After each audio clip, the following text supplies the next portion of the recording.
Bismillahirrahmanirrahim. Assalamualaikum warahmatullahi wabarakatuh. Innal hamdalillah nahmaduhu wa nasta'inuhu wa nastaghfiruh wa na'udzu billahi min syururi anfusina wa sayyiati a'malina. May yahdihillahu fala mudhillalah wa may yudlil fala hadiyalah. Wa asyhadu an la ilaha illallah wahdahu la syarikalah wa asyhadu anna Muhammadan abduhu wa rasuluh. Allahumma shalli ala nabiyyina Muhammad wa ala alihi wa man tabi'ahum bi ihsan ila yaumiddin. Allahumma inna nas'aluka ilman nafi'a wa rizqan thayyiba wa amalan mutaqabbala. Puji syukur kita panjatkan pada Allah. Salawat dan salam semoga tercurah pada Nabi besar, Nabi agung, Nabi kita Muhammad sallallahu alaihi wasallam. Pemirsa sekalian yang semoga senantiasa dirahmati oleh Allah, pada kesempatan pagi ini kita bersyukur pada Allah atas nikmat karunia yang telah Allah anugerahkan pada kita sekalian, sehingga kita bisa kembali ngaji thalabul ilmi di kesempatan Ahad pagi ini, di mana bahasan kita Sabtu dan Ahad selama masa pembatasan kegiatan masyarakat di kala pandemi ini atau PSBB, ya, kita akan bahas khusus masalah akidah. Saya memiliki bahasan Syarhus Sunnah karya Imam Al-Muzani lengkap di channel Rumeso TV, dan kali ini sudah sampai pada video ke-60 dari pembahasan Syarhus Sunnah Imam Al-Muzani ini. Kita bahas masih seputar keutamaan sahabat. Kalau buku aslinya seperti ini, saya belum tahu kalau buku terjemahannya, ya. Namun saya sudah memiliki tulisan di website rumeso.com. Saya akan update terus sampai pembahasan kitab Syarhus Sunnah ini selesai. Saya bacakan apa yang dikatakan oleh Imam Al-Muzani Asy-Syafi'i rahimahullah. Wa yuqalu bi fadli khalifati Rasulillah sallallahu alaihi wasallam Abi Bakrin As-Siddiq fa huwa afdalul khalqi wa khiyaruhum ba'da Nabi sallallahu alaihi wasallam, wa nusanni ba'dahu bil Faruq wa huwa Umar bin Al-Khattab radhiyallahu anhu. Fahuma waziran Rasulullahi Fahuma waziran Rasulillahi sallallahu alaihi wasallam. Fahuma wazira Rasulillahi sallallahu alaihi wasallam. Wa daji'ahu fi qabrihi. Wa nusallisu bi Dzinnurain Utsman bin Affan. Summa bi Dzil Fadli wat Tuqa Aliyin ibni Abi Thalib radhiyallahu anhum ajma'in. Imam Al-Muzani rahimahullah mengatakan, dan dikatakan tentang keutamaan khalifah atau pengganti Rasulullah sallallahu alaihi wasallam, yaitu Abu Bakar As-Siddiq radhiyallahu anhu. Ia adalah afdalul khalqi, sebaik-baik makhluk, wa khairuhum ba'da Nabi SAW, dan orang terpilih sepeninggal Nabi kita Muhammad sallallahu alaihi wasallam. Wa nusanni ba'dahu bil Faruq, kemudian di urutan kedua atau kita urutkan yang kedua itu adalah Al Faruq, yaitu Umar bin Al-Khattab radhiyallahu anhu. Fahuma wazira Rasulullah sallallahu alaihi wasallam, keduanya ini adalah orang dekat Rasulullah SAW, wa daji'ahu fi qabrihi, dan keduanya ini yang mendampingi Nabi SAW bersebelahan kuburnya dengan beliau. Wa nusallisu, dan kita urutkan yang ketiga lagi, bi Dzinnurain, sahabat yang memiliki dua cahaya, yaitu Utsman bin Affan radhiyallahu anhu. Summa bi Dzil Fadli wat Tuqa, kemudian kita urutkan lagi setelah itu dengan sahabat yang punya kemuliaan dan dia adalah hamba yang bertakwa, yaitu Aliyin ibni Abi Thalibin. Aliyin ibni Abi Thalibin radhiyallahu anhum ajma'in, semoga Allah meridhoi mereka semuanya. Nah, pembahasan tentang Abu Bakar As-Siddiq sudah kita lalui, juga Utsman bin Affan sudah kita lalui. Saat ini Umar bin Khattab sudah kita lalui. Kali ini kita bahas tentang Utsman bin Affan. Saya cantumkan di website rumeso.com, dan saya ringkas sebagiannya dari ini, ya, dari Sebenarnya ini dari Al-Bidayah wan Nihayah karya Imam Ibnu Katsir rahimahullah. Kemudian ada yang menyusun ulang secara sistematik. Kalau terjemahannya, ini perjalanan hidup 4 khalifah Rasul yang agung, Abu Bakar, Umar, Utsman, dan Ali bin Abi Thalib. Nah, beliau adalah Utsman bin Affan bin Abi Al-As bin Umayyah bin Abdus Syams bin Abdul Manaf bin Qusay bin Kilab bin Murrah bin Ka'ab bin Luwai bin Ghalib bin Fihr bin Malik bin An-Nadhr bin Kinana bin Khuzaimah bin Mudrikah bin Ilyas bin Mudhar bin Nizar bin Ma'addu bin Adnan. Tadi bacanya Lu'ay ya, bin Ka'ab bin Lu'ay. Nah, ini silsilah beliau. Nama kunyahnya bisa disebut Abu Amr, bisa disebut Abu Abdillah. Beliau Amirul Mukminin Dzunnurain, telah berhijrah 2 kali. Hijrah pertama itu ada yang ke Habasyah, dan yang kedua itu ada yang dari Mekah ke Madinah. Dan Amirul Mukminin ini yaitu Utsman bin Affan ini suami dari 2 orang putri Rasulullah sallallahu alaihi wasallam. Suami dari 2 orang putri Rasulullah sallallahu alaihi wasallam, yaitu Ruqayyah dan Ummu Kulsum. Ruqayyah dan Ummu Kulsum ya, putri Nabi sallallahu alaihi wasallam. Ibunya bernama Arwa binti Quraisy bin Rabi'ah bin Hubaib bin Abdus Syams. Dan neneknya bernama Ummu Hakim Al-Bayda binti Abdul Muttalib, bibi Rasulullah dari pihak bapak. Dari sisi nasab, orang Quraisy satu ini memiliki kekerabatan yang sangat dekat dengan Nabi Shallallahu Alaihi Wasallam. Jadi dari sisi jalur keturunan itu sangat dekat dengan Nabi Shallallahu Alaihi Wasallam. Nah, selain sebagai keponakan, Utsman juga menjadi menantu Rasulullah dan menikahi 2 orang putri beliau Shallallahu Alaihi Wasallam. Namun ini keponakan jauh ya, karena kalau ini enggak keponakan langsung gitu. Karena tadi dari sisi nasab, orang Quraisy satu ini memiliki kekerabatan sangat dekat dengan Nabi SAW, cuma dekat saja. Tadi bibi Rasulullah dari pihak bapak ya. Kemudian dengan keutamaan ini saja sulit bagi seorang untuk mencelanya. Jadi kadang kita lihat dari silsilah keluarga, nah itu sulit untuk dicela. Kecuali bagi mereka yang memiliki kedengkian di hatinya, punya hasad di hatinya. Dia itu adalah seorang tokoh di masyarakat. Jadi beliau ini adalah seorang tokoh di masyarakat. Jadi kalau kita saja ada seorang tokoh di masyarakat, itu akan mencarikan ya orang yang terbaik menjadi suami anaknya. Apalagi di sini ada Rasulullah Sallallahu Alaihi Wasallam. Tentulah beliau akan memilih orang yang terbaik untuk menjadi suami putrinya. Jadi kalau ada tokoh dia ingin mencarikan anak-anaknya itu jodoh, ya maka tentu dia akan memilih jodoh yang terbaik ketika itu. Jadi ada Rasulullah Sallallahu Alaihi Wasallam juga sama ya. Beliau tokoh besar, ya seorang nabi, tentu saja ingin mencari orang yang punya silsilah keturunan baik. Maka dipilihlah Utsman bin Affan ketika itu. Nah, Utsman bin Affan juga ini termasuk di antara 10 orang sahabat yang dijamin masuk surga. Ya, 10 orang sahabat yang dijamin masuk surga.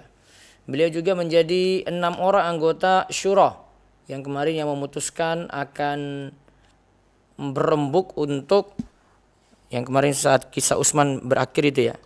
6 orang itu berembuk ya siapa yang jadi khalifah. Sepeninggal sepeninggal Umar bin Khattab radhiyallahu anhu, maka terpilihlah dari 6 itu berembuk, terpilihlah Utsman bin Affan. Dan beliau adalah salah seorang khalifah al-Mahdiyin yang diperintahkan untuk mengikuti sunnah Nabi sallallahu alaihi wasallam. Ini yang kita dapati dari hadis Nabi sallallahu alaihi wasallam, "Alaikum bisunnati wa sunnatil khulafa'ir rasyidin al-mahdiyyin." Berpegang teguhlah dengan sunnahku, dengan ajaranku dan juga ajaran khulafa'ur rasyidin yang mendapatkan petunjuk. Nah, ini dari sisi mengenal Utsman bin Affan ya. Jadi kalau kita simpulkan, beliau dari garis keturunan yang baik, kemudian dekat dengan Nabi SAW karena jadi menantu beliau, juga ada silsilah jadi keponakan. Kemudian di antara 10 orang sahabat beliau ini yang dijamin masuk surga juga. Beliau itu masuk 6 orang anggota syura yang memutuskan siapa yang menjadi khalifah sepeninggal Umar bin Khattab radhiyallahu anhu. Dan salah seorang khalifah al-Mahdiyin. Jadi masuk pada hadis wa alaikum bisunnati wa sunnatil khulafa'ir rasyidin al-mahdiyyin. Nah, sekarang kita lihat ciri fisik dan akhlak Utsman. Ciri fisik dan akhlak Utsman. Utsman itu seorang rupawan. Cakep. Sifatnya lembut. Pernah kita bahas ketika pembahasan fikih muamalat dari buku Ustaz Irwandi itu ketika membahas boleh saja seorang itu dipaksa untuk menjual sesuatu, diantaranya menjual tanah yang nanti akan dipakai untuk kepentingan umum. Nah, pernah di masa Utsman, sebelumnya itu Umar, tanah sekitar Ka'bah itu ingin diperluas, maka ada pembebasan gitu dengan cara dipaksa. Awalnya dengan Umar bersikap tegas, keras, akhirnya semua pada nurut. Ketika Utsman, mereka tahu Utsman itu lemah lembut, maka mereka mau macam-macam dengan Utsman. Akhirnya mereka sulit untuk menjual tanah mereka, ya, karena mereka tahu akhlak Utsman itu yang lemah lembut. Kemudian Utsman itu mengatakan, ini karena kalian tahu saya itu lemah lembut yang nggak bisa tegas ya. Ternyata ketika itu Utsman ambil keputusan, orang yang tidak mau untuk di tanahnya itu dibebasin untuk perluasan Ka'bah, ya, perluasan halaman sekitar Ka'bah, ya, siap-siap nanti mendapatkan sanksi atau mendapatkan hukuman. Nah, itu tanda selain lemah lembut, Utsman itu tegas pula. Kemudian mempunyai janggut yang lebat. Dan ini sifat dari Nabi SAW juga ya, mempunyai janggut yang lebat. Jadi memang sifat jenggot itu yang lebih baik itu adalah dibiarkan apa adanya. Dan kalimat membiarkan apa adanya ini disebutkan juga oleh Imam Nawawi dalam Syarh Sahih Muslim ketika membahas hadis yang memerintahkan jenggot itu wa'auful liha. Wa'aful liha itu ada beberapa teks tentang jenggot itu, maksudnya adalah biarkan jenggot apa adanya, tidak dicukur. Kemudian Az-Zuhri mengatakan, ini masih ada sifat yang lainnya, berperawakan sedang, kemudian mempunyai tulang persendian yang besar, jadi tulang persendian yang besar, berbau bidang, bahunya bidang, berambutnya lebat, dan bentuk mulutnya bagus. Ya, bentuk mulutnya bagus. Kemudian Az-Zuhri mengatakan beliau berwajah rupawan. Utsman itu berwajah rupawan, bentuk mulut bagus, berbau bidang, berdahi lebar, dahinya lebar, mempunyai telapak kaki yang lebar. Juga di sini sifat dari Utsman, Amirul Mukminin Utsman bin Affan, terkenal dengan akhlaknya yang mulia. Dia sangat pemalu, dermawan, dan dia itu orang terhormat. Nah, terlalu panjang untuk mengisahkan kedermawanan beliau pada kesempatan yang sempit ini. Nah, untuk kehidupan akhirat, menolong orang lain dan berderma seolah-olah hartanya itu seringan buah-buah kapuk yang terpecah lalu kapuknya terembus angin yang kencang. Artinya untuk kehidupan akhirat mudah atau semangat untuk menolong orang lain dan berderma. Lalu Utsman bin Affan masuk Islam di awal mula melalui dakwah Abu Bakar As-Siddiq. Jadi Utsman itu masuk Islamnya lewat dakwah Abu Bakar As-Siddiq. Nah, Maulana baca. Keutamaan Utsman bin Affan. Nah, keutamaan Utsman bin Affan. Ya, terus. Pertama, Utsman adalah penduduk surga yang hidup di bumi. Dia sudah dijamin masuk surga. Utsman itu sudah dijamin masuk surga ketika dia ada di bumi. Dari Abu Musa al-Asy'ari berkata, "Anna Nabi sallallahu alaihi wasallam dakhala ha'itan wa amarani bi hifdzi babil ha'it. Faja'a rajulun yasta'zinu faqala i'dzan lahu wa basyirhu bil jannah. Fa idza Abu Bakrin Summa jaa akhar yasta'dhinu faqala i'dhan lahu wa basyirhu bil jannah. Fa idza Umar. Summa jaa akharu yasta'dhinu fasakata hunaihatan. Summa qala i'dhan lahu wa basyirhu bil jannah ala balwa satusibuhu. Fa idza Utsman bin Affan. Baca. Nabi Shallallahu Alaihi Wasallam masuk ke sebuah kebun dan memerintahkanku untuk menjaga pintu kebun tersebut. Kemudian datang seorang lelaki untuk masuk. Beliau bersabda, izinkan dia masuk. Kemudian beritakan kepadanya bahwa ia masuk surga. Ternyata laki-laki tersebut adalah Abu Bakar. Ya, yang pertama ini Abu Bakar ya. Disuruh masuk. Ya, kabarkan padanya bahwasanya dia itu akan masuk surga. Nah, ternyata yang masuk ketika itu Abu Bakar. Terus setelah itu datang laki-laki lain meminta diizinkan masuk. Beliau bersabda, izinkan dia masuk. Kemudian beritakan kepadanya bahwa ia masuk surga. Ternyata laki itu adalah Umar bin Al-Khattab. Lalu datang lagi seorang lelaki meminta diizinkan masuk. Beliau terdiam sejenak lalu bersabda, izinkan ia masuk. Kemudian beritakan kepadanya bahwa ia masuk surga disertai dengan cobaan yang menimpanya. Ternyata lelaki tersebut adalah Utsman bin Affan. Tadi lagi kedua minta izin masuk, diberitahu bahwasanya ia akan masuk surga, itu Umar bin Khattab. Lalu datang lagi yang ketiga minta izin masuk, beliau terdiam sejenak. Lalu bersabda, izinkan ia masuk, kemudian beritakan kepadanya bahwasanya ia masuk surga disertai dengan cobaan yang menimpanya. Jadi cobaan berat ya yang nanti akan ditimpa oleh Utsman, yang diderita oleh Utsman sebelum dia itu meninggal dunia. Ternyata laki tersebut adalah Utsman bin Affan. Hadis riwayat Bukhari. Jadi ini menunjukkan tadi disebut Utsman itu sudah dijamin masuk surga. Itu sudah menunjukkan keutamaan dari sahabat Utsman bin Affan. Terus yang kedua, kedudukan Utsman dibanding umat Islam lainnya. Mu'adz bin Jabal radhiyallahu anhu berkata, Rasulullah Shallallahu Alaihi Wasallam bersabda, sesungguhnya aku melihat bahwa aku diletakkan di sebuah daun timbangan dan umatku diletakkan di sisi daun timbangan lainnya. Ternyata aku lebih berat dari mereka. Kemudian diletakkan Abu Bakar di satu daun timbangan dan umatku diletakkan di sisi yang lainnya. Ternyata Abu Bakar lebih berat dari umatku. Setelah itu diletakkan Umar di sebuah daun timbangan dan umatku diletakkan di sisi yang lainnya. Ternyata dia lebih berat dari mereka. Lalu diletakkan Utsman di sebuah daun timbangan dan umatku diletakkan di sisi lainnya. Ternyata dia lebih berat dari mereka. Ya, ini Mu'adz bin Jabal itu cerita. Aku melihat bahwa aku diletakkan di sebuah daun timbangan. Ini kata Rasul SAW ya. Dan umatku diletakkan di sisi daun timbangan yang lainnya. Ternyata aku lebih berat dari mereka. Jadi Rasul dari sisi timbangan lebih berat daripada umatnya. Ya, ini tentu saja nanti di hari kiamat nanti kita kenal dengan namanya mizan. Ya, akan ditimbang. Bisa jadi amal, bisa jadi kartu catatan amal atau catatan amal, bisa jadi itu adalah orangnya.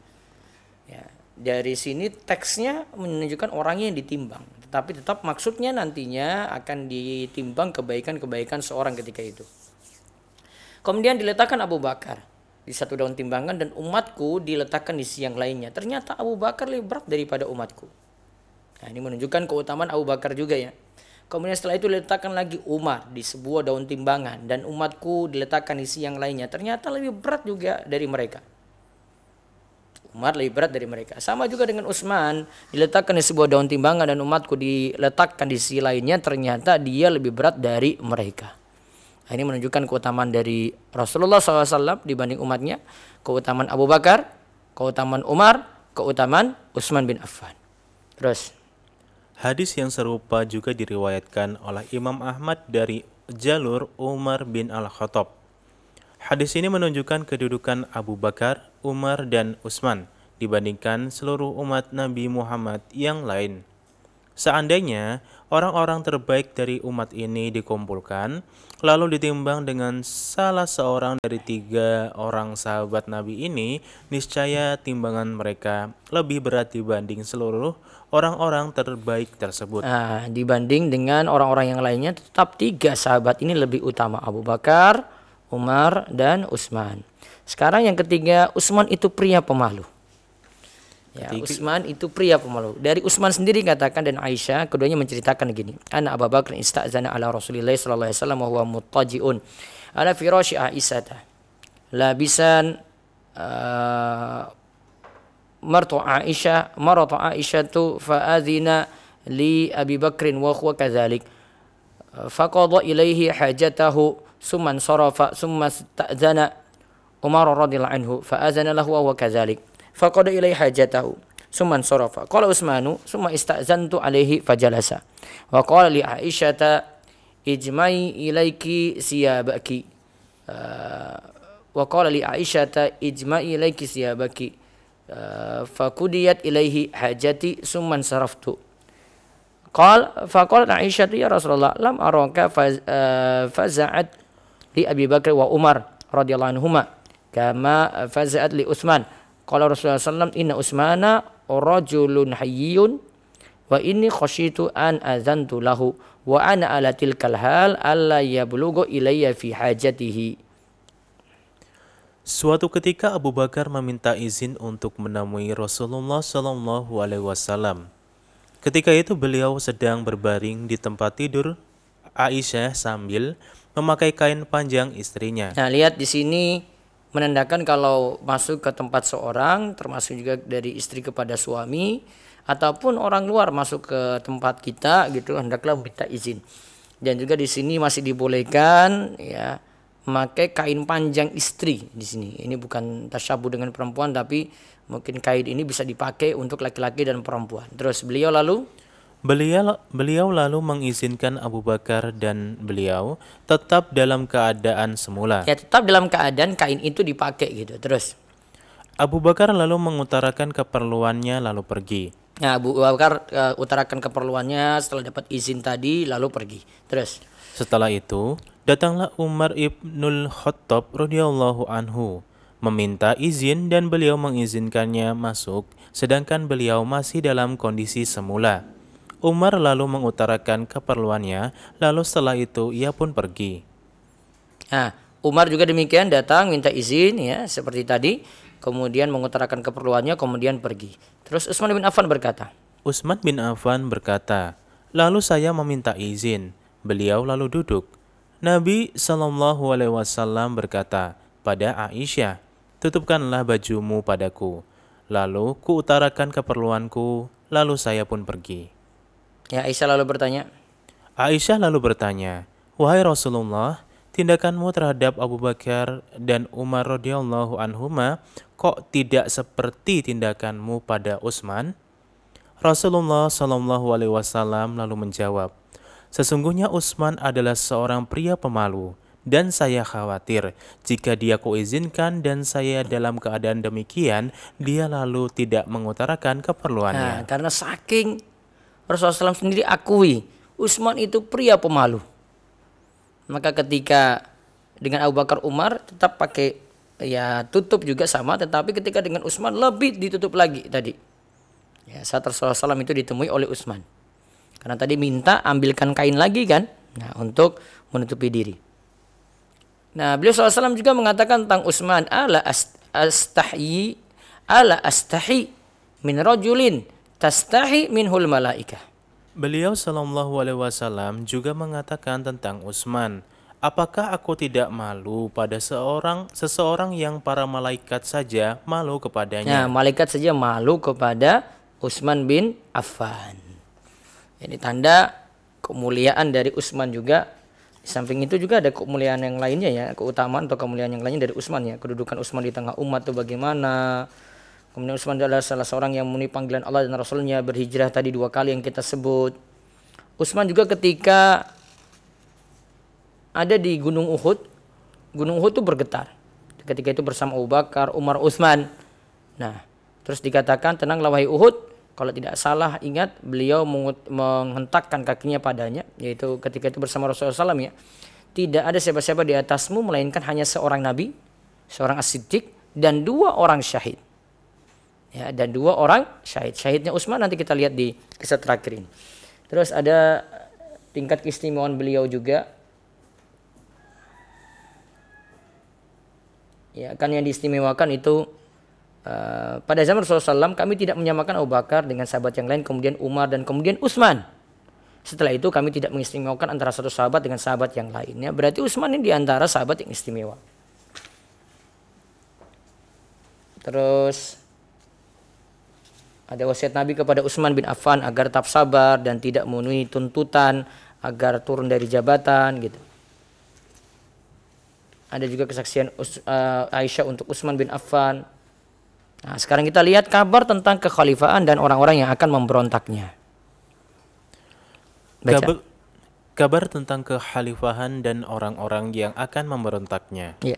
Dari Aisyah radhiyallahu anha, ia berkata, Rasulullah pernah mengutus seseorang untuk memanggil Utsman. Ketika Utsman sudah datang, Rasulullah menyambut kedatangannya. Setelah kami melihat Rasulullah menyambutnya, maka salah seorang dari kami menyambut kedatangan yang lain. Dan ucapan terakhir yang disampaikan Rasulullah sambil menepuk pundak Utsman adalah, sambil menepuk pundak Utsman adalah, wahai Utsman, mudah-mudahan Allah akan memakaikanmu sebuah pakaian, mengamanahimu jabatan khalifah. Nah, berarti akan kamu jadi khalifah. Terus, dan jika orang-orang munafik ingin melepaskan pakaian tersebut, janganlah engkau lepaskan sampai engkau bertemu denganku, meninggal. Beliau mengulangi ucapan ini 3 kali. Nah, di sini ada isyarat dari Nabi SAW, Utsman akan jadi khalifah. Kemudian ada orang-orang yang berkhianat dari orang-orang munafik, ingin melepaskan kekhalifahan Utsman bin Affan. Nah, Nabi katakan, jangan engkau lepas sampai engkau bertemu denganku, yaitu sampai meninggal. Beliau mengucapkan itu sampai 3 kali. Hadis riwayat Ahmad. Terus dan akhirnya perjumpaan yang disabdakan Rasulullah pun terjadi. Dari Abdullah bin Umar bahwa Utsman bin Affan berbicara di hadapan khalayak.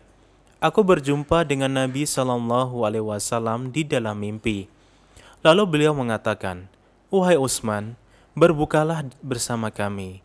Maka pada pagi harinya beliau berpuasa dan di hari itulah beliau terbunuh. Nah, terbunuh dalam keadaan berpuasa ya di sini ya.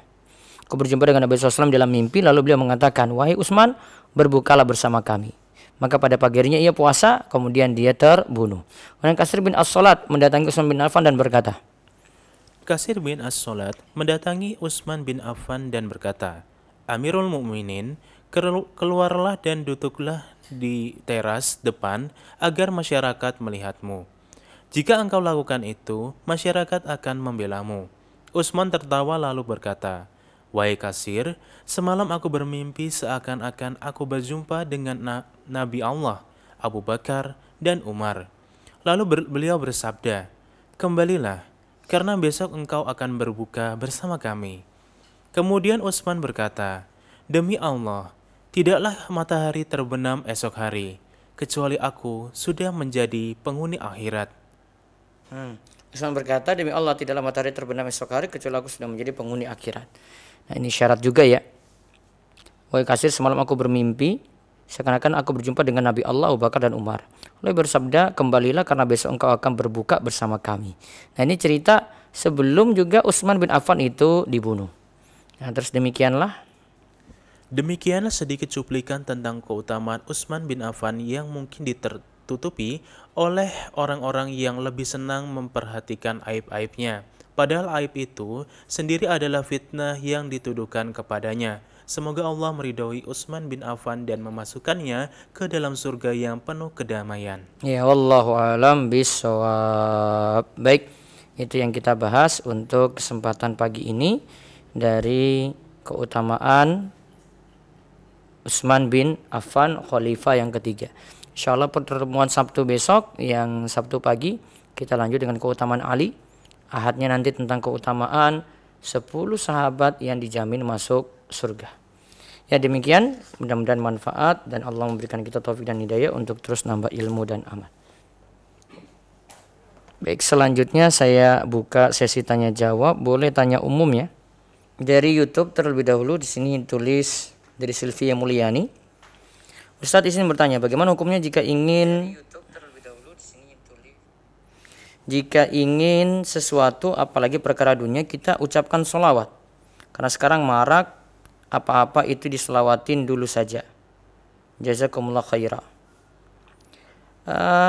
Memang ada yang punya sifat seperti ini ya, untuk dapat hal dunia mereka ya ajarkan dengan selawatin saja gitu. Jadi pingin misalnya dapat HP iPhone terbaru, dapat Mac terbaru, ya pingin MacBook, pingin yang lainnya gitu.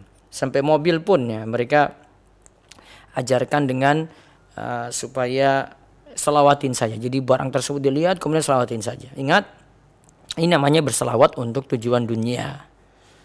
Dan kalau dia berselawat seperti itu dapat dunia enggak? Iya, bisa dapat dunia, namun di akhirat dia tidak mendapatkan apa-apa. Dan ini namanya meminta gantian dunia dengan sesuatu yang remeh, sesuatu yang rendah, sesuatu yang kecil. Harusnya kita itu berselawat untuk dapat syafaat kelak, bukan dengan tujuan-tujuan seperti ini. Ya, jadi ini mengganti sesuatu yang nanti jadi dapat syafaat malah dengan sesuatu yang lebih rendah, dan itu cuma urusan dunia saja. Dan yang beri contoh seperti ini juga orang-orang yang saya sayangkan itu yang nyatakan dekat dengan agama, bahkan mungkin digelari ustadz, tetapi mengajarkan cuma hal duniawi saja kepada jamaah atau kepada followernya atau kepada pengikutnya. Enggak perlu diikuti semacam itu.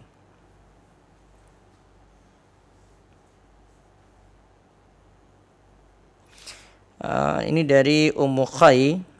Waalaikumsalam warahmatullahi wabarakatuh. Ini tentang zakat yang disebutnya 85 gram. Apakah hanya dari satu emas perhiasan saja atau kita menjumlah semua gram emas yang kita punya sehingga mencapai 85 gram lalu dizakati, atau bagaimana ya Ustaz? Ya, semua simpanan emasnya, ini termasuk emas perhiasan ya, atau emas batangan atau emas antam, itu di total semuanya senilai 85 gram enggak atau tidak? Kalau jika sudah mencapai senilai 85 gram atau lebih, maka kena zakat 2,5%.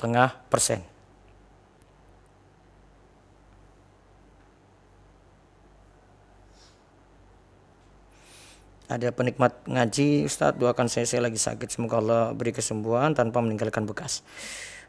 Baik, berikutnya saya buka dari Zoom, ada enggak? Kalau enggak lewat ini chat. Nah, Ustaz, ada penanya langsung. Silakan. Ya, silakan. Ada saudari Zainab. Assalamualaikum Ustaz. Ya, waalaikumsalam warahmatullahi wabarakatuh. Silakan Bu. Izin bertanya. Ya. Misalnya ada kasus ini, misalnya saya mau investasi bisnis ke teman. Nah, Ya. teman itu nggak ada modal, cuman dia akan bantu dalam hal penjualan dan semuanya gitu. Saya hanya investasi aja. Nah, yang ditanyakan bagaimana pembagian keuntungannya? Apakah keuntungannya itu dari modalnya atau enggak dari bagi hasilnya? Itu aja. Terima kasih. Keuntungannya Ustaz. Dari bagi hasilnya, Bu. Setelah modal itu balik. Modal itu kembali, ya. Misalnya modalnya 100.000, jadi 100.000 kembali, nanti keuntungannya dari bagi hasil yang didapatkannya. Itu. Iya, betul. Oh iya, baik. Terima kasih Ustadz. Iya. Baik, berikutnya lagi silakan. Silakan saudari Akhwat. Assalamualaikum warahmatullahi wabarakatuh. Waalaikumsalam warahmatullahi wabarakatuh. Ya, pertanyaan saya, bagaimana posisi kaki ketika sholat 2 rakaat, yang sholat terakhir, yang rakaat terakhir, posisi kakinya? Kalau dalam mazhab Syafi'i, sholat berapa rakaat pun kakinya tawarruk, keluar, tidak iftirash. Iftirash itu hanya berlaku di selain duduk tahiyat akhir, duduk antara dua sujud, duduk tasyahud awal, atau duduk istiraha ketika bangkit ke rakaat dari ganjil ke genap. Nah, itu duduknya duduk iftirash. Jadi kaidahnya setiap duduk mau salam, duduknya tawaruk, kakinya keluar. Selain duduk itu, duduknya iftirash. Dan kaidah ini sangat mudah dipahami, itu pertama.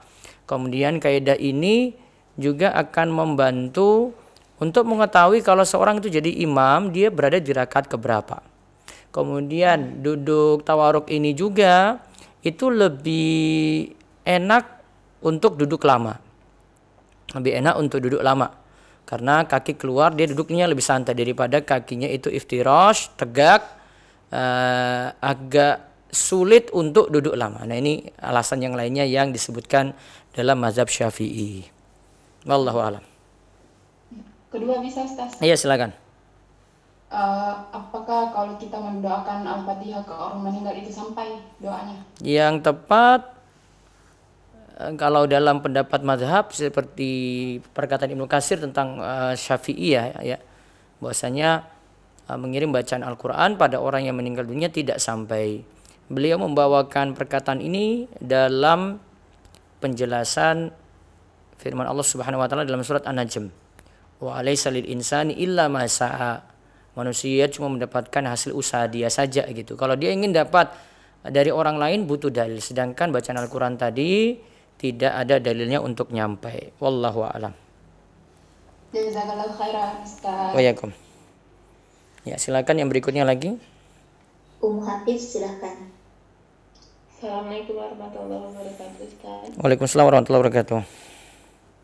Ustaz, untuk pakaian ada hisab ya Ustaz kalau banyak Ustaz? Semuanya, bukan hanya pakaian aja, Bu. Semuanya, kita punya apa? Punya kendaraan, punya pakaian, punya motor, punya mobil, semua dihisab. Jadi jangan bahas pakaian aja, Bu. Apa yang dimakan juga dihisab gitu. Iya Ustaz. Kalau kita berniat misalkan pakaian itu kita kan masih, misalkan kita masih sayang dengan pakaian itu Ustaz. Jadi sekali-sekali kita pakai kan. Tapi jarang-jarang gitu Ustaz. Boleh aja, Bu. Itu terserah gitu. Jadi tidak ada pelanggaran dalam hal ini dari sisi hukum, tidak. Enggak apa-apa Ustaz. Iya, enggak apa-apa. Nah Ustaz. Jazakallahu khairan Ustaz. Wa iyyakum. Selanjutnya Ukti Fania. Assalamualaikum warahmatullahi wabarakatuh Ustaz. Waalaikumsalam warahmatullahi wabarakatuh. Apa Ustaz, Ana ingin bertanya namun di luar tema. Iya. Saya ingin minta saran kepada Ustaz. Gini Ustaz, Ana ini seorang santri. Namun ibu saya ingin membedakan saya di Pondok Baru dengan alasan dekat dari rumah dan ibu bisa mantau saya. Terus di Pondok Baru saya ini berbeda manhaj dengan pondok saya yang pertama Ustaz. Jadi bagaimana pendapat Ustaz, apakah Ana harus pindah di pondok baru yang disarankan ibu atau saya harus menetap di pondok yang lama saya? Sebenarnya sih apapun, sepertinya apapun itu ya, semua hal itu manut pada orang tua. Tapi anak ketika itu kan tidak bisa nurut ketika akan bertentangan dengan agama dia gitu ya, bertentangan dengan prinsip dia. Nah, ini tinggal bagaimana komunikasi dari anak pada orang tua. Tetap dia sampaikan dengan bijak, dia berikan alasan, saya di sini saja biar tetap menyesuaikan gitu. Kalau mau masalah diawasi, bilang aja, yakinkan pada orang tua bahwa saya di pondok ini insya Allah saya lebih baik, lebih bisa menjaga diri dan seterusnya. Gitu ya. Apa Ustaz, gini, di pondok yang lama saya itu saya sering keluar masuk rumah sakit, bahkan sering dirawat sehingga ibu kesusahan untuk mengunjungi saya. Jadi Ustaz, punya penyakit bawaan khusus? iya, sering terjadi pembengkakan jantung di selaput kiri sehingga ibu terkadang khawatir jikalau jauh dari anak Ustaz. Ketika pindah ke pondok yang dekat berarti bisa diawasi oleh orang tua. Iya, benar Ustaz. Berarti keselamatan nyawa lebih dipentingkan di situ. Bisa pindah tetapi harus tahu prinsip beragama sehingga tetap pakai prinsip yang benar. Gitu ya? Nah Ustaz. Ya. Nah, ya. Syukur jazakallah khair Ustaz. Barakallahu fiik. Ya, satu lagi ada? Kalau enggak bisa baca chat. Saya masih baca Nah, di Ustaz, ya chat. ya. Ada yang sudah masuk pertanyaannya. Bismillah, Ustadz bolehkah menonton film tentang sahabat Rasulullah Shallallahu Alaihi Wasallam? Kalau sekadar nonton boleh, asalkan ya lepas dari musik dan seterusnya. Terus punya latar belakang membuat film ini memang ceritanya benar, tidak dibuat-buat. Sumber-sumbernya juga benar. Nah, itu yang ini agak sulit gitu. Kecuali dia pernah belajar, terus dia tahu kisah ini benar ataukah tidak. Ya, jadi kalau saran saya sih mendingan baca buku seperti ini atau mendengar penjelasan Ustadz langsung ketika menjelaskan. Baik, terus ada lagi satu di chat. Assalamualaikum, Ustaz, izin bertanya. Saya bermimpi melihat tulisan Arab di langit yang bercahaya dan bergerak-gerak di langit. Lalu saya melihat perempuan-perempuan bercadar bergandengan tangan sambil mengucap syahadat. Apakah mimpi tersebut ada maknanya? Wallahu a'lam. Jangan itu cuma sekadar mimpi saja. Baik, yang lain lagi. Bismillah, assalamualaikum Ustaz izin bertanya, bolehkah kita memaksakan menangis ketika kita berdoa bersendirian dengan harapan mendapat naungan Allah Subhanahu wa Ta'ala? Tidak, menangisnya tidak dibuat-buat kayak gitu ya. Menangisnya kan di dalam hadis sebetulnya karena rasa takut. Kalau memang ada rasa takut kemudian timbul nangis, nah itu yang dimaksud. Baik, sebentar saya baca dulu di Facebook dari Dadang Supriyatna. Saya mendapatkan hadiah biaya ibadah umroh dari perusahaan dan ingin mengajak istri saya ikut bersama dengan biaya sendiri. Dan biaya ibadah istri saya dari meminjam dari bank syariah atau konvensional. Bolehkah Ustadz? Yang biaya ini yang tidak boleh ya, dari bank syariah ataupun konvensional, saya tidak sarankan. Saran saya bisa berangkat tetapi minjam uang dari pihak kantor atau pihak yang lainnya yang tidak ada bunga di situ. Nah, itu yang lebih aman. Mau tanya di luar tema, bagaimana hukum kita menjual tanah kepada orang kafir atau ya orang kafir yang akan digunakan untuk pemakaman khusus orang-orang agama mereka? Kalau amannya sih tidak jual kepada mereka ya, karena nanti dukung ritual-ritual mereka juga di situ, itu yang lebih aman. Bekerja di Mengkumhan itu gajinya itu sama dengan fee bank atau tidak? Masih halal ya, pekerjanya umum di sini, bukan seperti riba.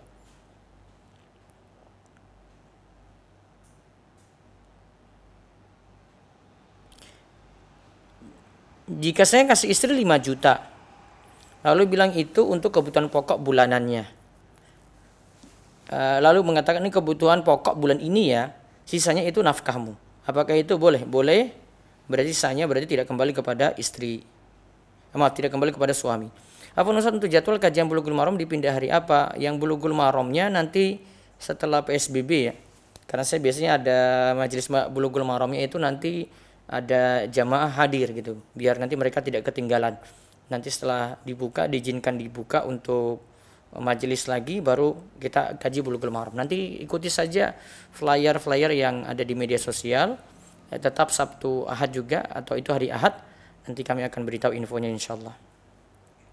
Ustaz, Anda seorang perawat, apakah boleh Anda minta pindah ke rawat jalan dan rawat inap kepada atasan? Boleh saja kalau memang ada alasan yang benar untuk itu. Baik, bisa baca dari chat lagi. Nah Ustaz,